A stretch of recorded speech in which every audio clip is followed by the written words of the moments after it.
Today we are going to discuss two main topics. One is the tooth system and second one is the gear train.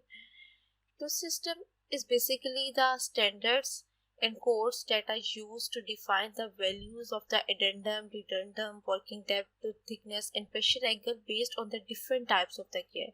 Like for the spur gear, the value of the addendum depth is different, and for the helical gear that will be the different one. The standards were originally planned to attain interchangeability of gears of all tooth numbers but of the same pressure angle and pitch. The standards used for the gear manufacturing is the American Gear Manufacturer Association, AGMA. You can use Google for the more information.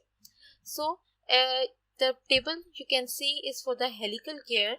If you want to design a helical gear, then the value of addendum will be 1 hour circular, 1 hour the diametral pitch, and the value of dedendum should be 1.25 hour the diametral pitch. In the same way, if you want to calculate the diameter for the external circle, then the addendum should be added twice to the pitch circle diameter, and for the internal gear, for the inside diameter, it should be -2 times addendum.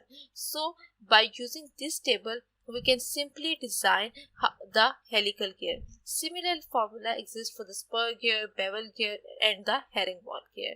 So this is all about the tooth system. Next the topic is the gear train. Basically gear train हमारे पास, जैसे हम बात करें car system की, अब car में क्या है, we have 3 to 4 number of gear. जो गियर 1 है वो बिल्कुल स्लो स्पीड के लिए यूज होता है, गियर 2 जो है वो 1 से ज़्यादा स्पीड होगी, एंड गियर 3 की जो है वो 1 2 दोनों से मैक्सिमम स्पीड होगी, एंड जो गियर 4 होता है हमारे पास उसको हम यूज़ करते हैं फॉर द रिवर्स मोशन के लिए. सो बेसिकली हमारे पास गियर ट्रेन क्या है, इट कंसिस्ट ऑफ 2 और मोर gear for the purpose of transmitting motion from one axis to another axis. अब वो फर्स्ट हमारे पास क्या है, इसमें क्या होता है, एक ड्राइवर गियर होगा, लेट्स से गियर 2 जो है वो ड्राइवर गियर है, और गियर 6 जो है that is the driven gear. So हमने गियर 2 से गियर 6 तक मोशन जो ट्रांसफरिंग का मैकेनिज्म है, this is known as the gear train. हम एज्यूम करते हैं जो गियर 6 है, this is further attach to the wheel. अब 2 से 3 में मोशन ट्रांसफर होगी, 3 मोशन ट्रांसफर कर रहा है 4 को, 5 फाइनली ट्रांसफर कर रहा है 6 को. जब 3 4 को ट्रांसफर कर रहा है, let's say we assume this is the first gear, यहाँ पे स्पीड कम थी, और जो 5 6 को ट्रांसफर कर रहा है तो स्पीड इंक्रीज हो रही है, तो this is the second gear. In this way, we can use different arrangement based on the angular speed, based on the diametral size, based on the number of teeth to increase or decrease the speed in different machines, in automotive system and in many other devices. So this is the gear train. You can see from the animation the red gear, let's say this is the driver gear, it rotates in clockwise direction. This on the blue gear, this is the driven one, it rotates in opposite direction, anti-clockwise. इसी तरह जो yellow gear है वो same शेफ्ट के ऊपर है, जिस शेफ्ट के ऊपर ब्लू गियर है वो रोटेट करेगा जिस डायरेक्शन में ब्लू गियर रोटेट करेगा. अब वो उन दोनों की डायरेक्शन क्या है हमारे पास, एंटी क्लॉकवाइज, और ग्रीन गियर की डायरेक्शन हमारे पास क्या है, that is the clockwise direction. So इस तरह हम डिफरेंट नंबर ऑफ गियर्स को यूज करते हैं to transmit the motion from one point to another point. एक शेफ्ट के ऊपर एक गियर हो सकता है, एक शेफ्ट के ऊपर मल्टीपल गियर्स हो सकते हैं. It all depends on the type of the gear train. So we have basically 3 types of the gear train. It can be a simple gear train, it can be a compound gear train, or it can be a planetary gear train. अब हम one by one सबको discuss करते हैं. उससे पहले हमारे पास एक basic formula जो कि हमने गियर लॉ ऑफ गियरिंग के अंदर फॉर्मुलेट किया था, डेट इज ओमेगा 1 और omega 2 is equal to R2 over R1. Omega 1 हम कहते हैं that is the velocity, angular velocity of the driver gear, and omega 2 is the angular velocity of the driven gear. So R2 हमारे पास क्या है, it is the split circle radius of the driven gear, and R1 is for the driver gear. We also know that हमारे पास pitch circle किसके equal होता है, diameter pitch is equal to number of teeth divided by the pitch circle diameter. तो यहाँ से अगर मैं वैल्यू निकालूं R1 R2 और R1 की, D2 ओवर D1 की, मेरे पास D2 will be equal to N2 over P, हमारे पास डायमीटर पिच दोनों की सेम होगी, and D1 will be equal to N1 over P। तो यहाँ से हमारे पास फॉर्मूला आता है ω1 over ω2 will be equal to N2 over N1। It means हमारे पास जो एंगुलर स्पीड है इज इनवर्सली प्रोपोर्शनल है to the number of teeth के। What does it mean? It means let's say we have two gear, this is the gear 1, this is the gear 2। अब gear 1 जो है वो 10 revolutions पर minute के ऊपर move कर रहा है। अब इसके अंदर नंबर ऑफ टीथ क्या होंगे, कम होंगे। अब इस गियर के अंदर नंबर ऑफ टीथ क्या होंगे, ज्यादा है। अब इसकी स्पीड अगर 10 रेवोल्यूशन पर मिनट है तो ये गियर इन दोनों की इंटरफेरेंस को अवॉइड करने के लिए ये गियर कितनी स्पीड मूव करेगा, 5 आरपीएम के ऊपर मूव करेगा। इन दिस वे जो एक कांटेक्ट है दोनों गियर्स में अकर होगा और प्रॉपर मैशिंग जो है वो फिनोमेना परफॉर्म होगा। So the velocity ratio of the pair of gear is the inverse ratio of their number of teeth. As you can see from the figure, let's say A is the driver gear, B is the driven gear. A rotates in anti-clockwise direction, B rotates in clockwise direction. So तो हमारे पास omega A over omega B will be equal to NB divided by NA। अब देखें omega A driver gear जो है उसके number of teeth ज्यादा है और ड्रिवन गियर के नंबर ऑफ टीथ कम है। अब ड्राइवर गियर की स्पीड जो है वो कम होगी और ड्रिवन स्पीड गियर जो है वो ज्यादा स्पीड के साथ मूव करेगा फॉर द प्रॉपर मैशिंग के लिए। हम कहते हैं ड्राइवर गियर जो है अगर वो 10 आरपीएम पे ऊपर मूव कर रहे हैं तो जो ड्रिवन गियर है definitely it will rotate to maintain the constant angular speed ratio, it will rotate at the 20 rpm। So this is the gear train ratio, gear ratio इसे हम कहते हैं। अच्छा, अब ये जो हमारे सामने गियर ट्रेन शो हो रही है this is the simple gear train. इस गियर ट्रेन में देखिए हमारे पास एक शेफ्ट ए है, एक शेफ्ट बी है। शेफ्ट ए के ऊपर भी एक ही गियर माउंटेड है और शेफ्ट बी के ऊपर भी एक ही गियर माउंटेड है। So the type of train in which there is only one gear mounted on a single shaft is known as the simple gear train. अच्छा, अब सिंपल गियर ट्रेन का हमारे पास एडवांटेज क्या है कि हमारे पास जो पावर ट्रांसफर कर रहे हैं फिर लो डिस्टेंस के लिए, तो अब तुम सिंपल गियर ट्रेन यूज करें। लेकिन अगर हमने पावर ट्रांसमिट करनी है फॉर ए हाई डिस्टेंस के ऊपर या डिस्टेंस ज्यादा हो जाए हमारे पास, तो उस केस में हम क्या करते हैं कि लेट्स से हमारे पास ये गियर ए है और हमें पावर ट्रांसमिट करनी है गियर बी तक, तो ये डिस्टेंस हम क्या करेंगे, हम गियर, एक तो ऑप्शन है कि गियर का साइज इंक्रीज करते हैं, हमें एक न्यू गियर डिजाइन करना पड़ेगा जो कि एक इजी टास्क नहीं है। So what we have to do, हम इसके दरमियान में नंबर ऑफ गियर्स ऐड कर देंगे। अब ए इसको ट्रांसफर करेगा, यहाँ से मशीन इसको ट्रांसफर होगी, यहाँ से मशीन इसको ट्रांसफर, फाइनली बी को ट्रांसफर होगी। इन बिटवीन जो हमारे पास गियर्स आते हैं these are known as the idle gear. It means ये सारे एक दूसरे के साथ कैंसल आउट हो जाते हैं, इनका इफेक्ट कोई नहीं है, just they are used to transmit motion from one point to another point. अब नेक्स्ट हमारे पास आता है गियर ट्रेन वैल्यू आती है। से भी हमने ड्रॉ किया, हमने लिखा था हमारे पास फॉर्मूला आया था omega 2 divided by let's say omega 3 is equal to number of teeth n3 divided by n2। so हमारे पास अगर हम स्पीड की बात करें वो कहते हैं considered अब पिनियन 2 जो है वो ड्राइव कर रहा है गियर 3 को। पिनियन 2 हमारे पास ड्राइविंग गियर है और 3 जो है वो ड्रिवन गियर है, तो जो हमारे पास स्पीड आती है that is equal to number of n जो है नंबर ऑफ टीथ है, d डायमीटर पिच है, n जो है revolutions per minute है। तो simply we can write n3 speed of the driven divided by the speed of driver is equal to number of teeth of the driver to the number of teeth of the driven, or pitch circle diameter of the driver to the pitch circle diameter of the driven. This value is known as the gear train. So we can simply say that the gear train is inverse of the gear ratio. हमारे पास जो gear train है वो inverse है gear ratio का, और ये जो इक्वेशन है हमारे पास अप्लाई होती है to any type of gear, either it is spur gear, helical gear और द बेवल गियर। तो अब यहाँ से देखें हमारे पास ये गियर ट्रेन देखें, अब गियर 2 किसको ड्राइव कर रहा है, गियर 3 को। यहाँ से स्टार्ट करते हैं, gear 2 is the driver gear, तो हमने फाइनली हमें N6 इस गियर की स्पीड चाहिए, डेट इज द N6। अच्छा, अब गियर 2 किसको ड्राइव करे, गियर 3 को, तो मेरे पास क्या आ जाएगा N2 डिवाइडेड बाय N3।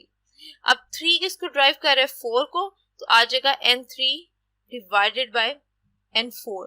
5 किसको ड्राइव कर रहे हैं, 6 को, it will B N5 divided by N6। अब टोटल नंबर ऑफ टी यहाँ हमारे पास, इसके इनिशियल जो गियर था इसके नंबर ऑफ इसकी स्पीड कितनी थी, डेट इज N2। तो देखिए N3 टी जो है वो N3 से कैंसिल आउट हो जाएंगे, so remaining we get N2 by N4, N5 divided by N6 multiplied by the speed of the first gear is equal to the speed of the driven gear। अब यहाँ से ये क्या represent कर रहा है, N3 जो था this is the idle gear. इसका बेसिक पर्पस क्या था, just to transmit the motion from point 2 to point 4, कि वो 2 की मोशन किसको ट्रांसफर कर दे, 4 को, और आगे 4 जो है वो मोशन किसको ट्रांसफर कर, वहां से ये इस गियर को रोटेट करे, और 5 जो वो किसको ट्रांसफर करे मोशन 6 पॉइंट को। तो इन बिटवीन हमारे पास जो गियर आता है this is the idle gear. अच्छा, अब यहाँ पे अगर हम 4 और 5 को देखें, एक ही शेफ्ट के ऊपर हमारे पास 2 गियर माउंटेड हैं, so the case in which 2 gears are mounted on a single shaft is known as the compound gear train, is known as the compound gear train। हम पहले compound gear train देखते हैं। So this is the compound gear train। As you can see, the compound gear train एक single shaft है, the 2 gears are mounted on a single shaft। अब यहाँ पे ये gear जो है वो रोटेट कर रहा है हमारे पास जिस डायरेक्शन में, क्लॉकवाइज, ये gear रोटेट करेगा क्लॉकवाइज डायरेक्शन में, और उसके कोरस्पॉन्डिंगली ये गियर हमारे पास रोटेट करेगा ऑपोजिट डायरेक्शन में, that is the anti clockwise direction. So such type of the gear train is known as the compound gear train. अगर हम इसको थोड़ा सा डिटेल के साथ देखें तो हमारे पास let's say this is the driver gear,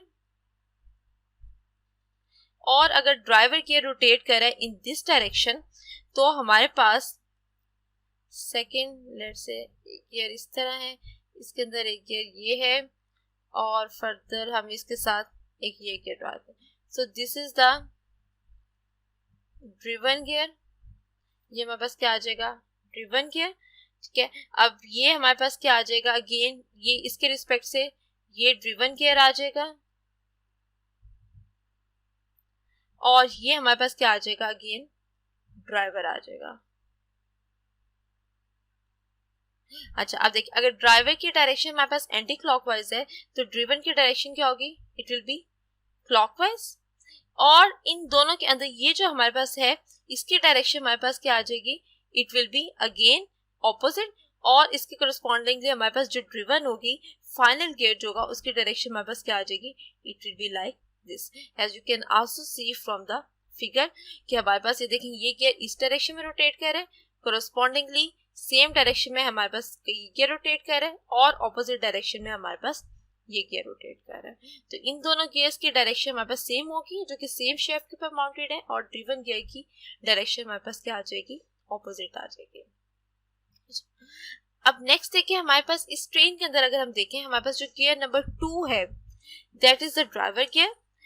अब गियर नंबर 3 जो है that is also the driver gear, and gear number 5 is also the driver gear, और जो गियर 3 है वो ड्रिवन भी है, गियर 4 जो है वो भी ड्रिवन है, और गियर नंबर 6 जो है वो भी हमारे पास ड्रिवन है। तो ड्राइवर गियर हमारे पास कौन से है, 2, 3 और 5 हमारे पास कौन से हो गए, ड्राइवर गियर, और गियर नंबर 4, 3, 4 और 6 जो है that is the driven gear. अब यहाँ पे हमारे पास एक इंपॉर्टेंट पैरामीटर आ रहा है माइनस साइन। तो माइनस साइन हम क्यों ऐड करते हैं कि अगर हमारे पास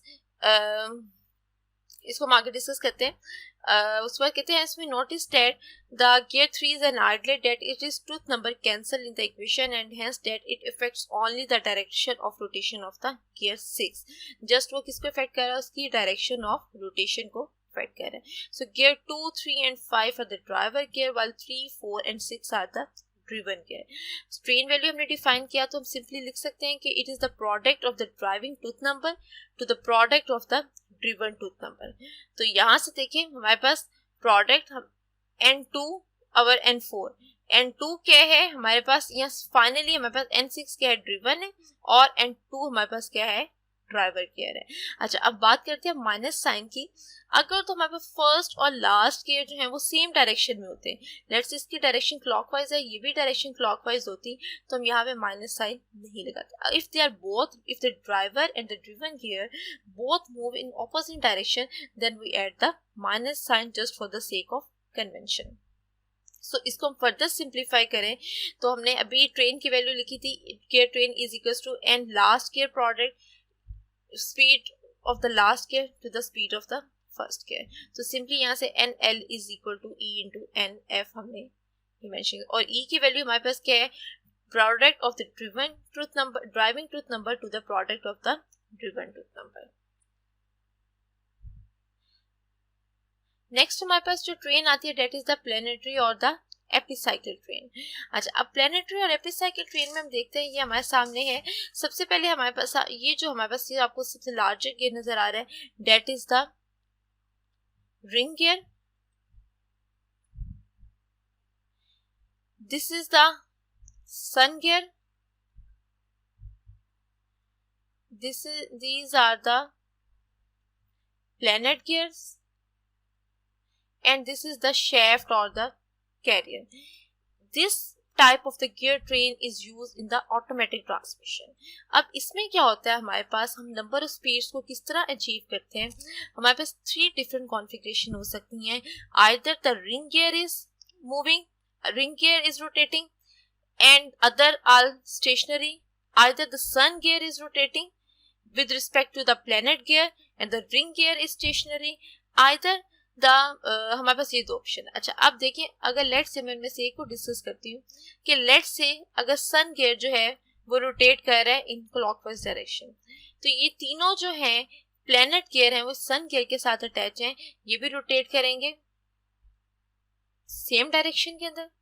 जो वेलोसिटी होगी हमारे पास किसी भी जो पॉइंट ऑफ कांटेक्ट है यहाँ पे, लेट से अगर वेलोसिटी की डायरेक्शन ये है तो इस पॉइंट पे भी वेलोसिटी की डायरेक्शन ये हो जाएगी। अच्छा, अब ये जो पॉइंट है इस पॉइंट पे वेलोसिटी क्या होनी चाहिए, 0 होनी चाहिए, क्योंकि रिंग गियर तो स्टेशनरी है। अब यहाँ पे कैसे पॉसिबल है, हम इसको कैसे पॉसिबल बनाते हैं, वेलोसिटी कैसे 0 होती है कि रिंग गियर जो है वो स्पिन करता है, रोटेट नहीं करता, स्पिन करता है। जब 2 गियर्स रोटेट करते हैं तो उनकी वेलोसिटी की डायरेक्शन जो है वो सेम होती है और वो सम अप होकर वेलोसिटी को इंक्रीज करती है। But in case of spinning हमारे पास वेलोसिटी की डायरेक्शन क्या होती है, ऑपोजिट होती है। इस डायरेक्शन ऑपोजिट होने की वजह से they both cancel the effect of each other and the final velocity will be equal to 0। In this way हम यहाँ पे स्पीड वेरिएशन जो है ये आगे, अब प्लेनेट गियर्स के साथ ही शेफ्ट अटैच है। जब ये प्लेनेट गियर रोटेट करेंगे तो ये शेफ्ट रोटेट करेगी और शेफ्ट आगे फर्दर मोशन ट्रांसफर करेगी। इसी तरह हम डिफरेंट अरेंजमेंट्स को यूज करते हुए स्पीड को इंक्रीज और डिक्रीज कर सकते हैं। So this type of gear train is known as the planetary और द एपिसाइकिल गियर ट्रेन। अब बेसिक यूज कहाँ पे होती है, जितने हमारे पास बड़ी मशीन्स हैं, हैवी मशीन्स हैं, लाइक कोल कटिंग मशीन है या ऑटोमोबाइल्स हैं, विंड टर्बाइंस हैं, तो उस केस में हम प्लेनेटरी गियर को यूज करते हैं। अच्छा, अब हमारे पास अगर हम इसकी एंगुलर वेलोसिटी की बात करें तो अब पॉइंट 2 जो है this is the sun gear, point 3 जो है वो हमारे पास कैरियर है, ये शेफ्ट है, और 4 और 5 जो है वो प्लेनेट गियर है। तो ये हमारे पास सन गियर 2 पॉइंट के ऊपर है, 4 और 5 के ऊपर हमारे पास ये प्लेनेट गियर है, और ये 3 के ऊपर हमारे पास शेफ्ट है। तो velocity, angular velocity of 2 relative to the arm, क्योंकि शेफ्ट पे रोटेट के n2 माइनस n3, और गियर 5 की relative velocity with respect to arm is this. So हमारे पास वेलोसिटी रेशियो आ जाएगी n53 divided by n2 minus n3, और train value this is also known as the train value. So planetary gear के case में train value हमारे पास क्या आ जाएगी, it is the number of revolution of the last gear in the planetary gear minus number of revolutions of the arm divided by number of revolution of the first gear in the planetary train minus number of revolution of the arm. In this way we can calculate the train value for the planetary gear. So this is all about the gear trains.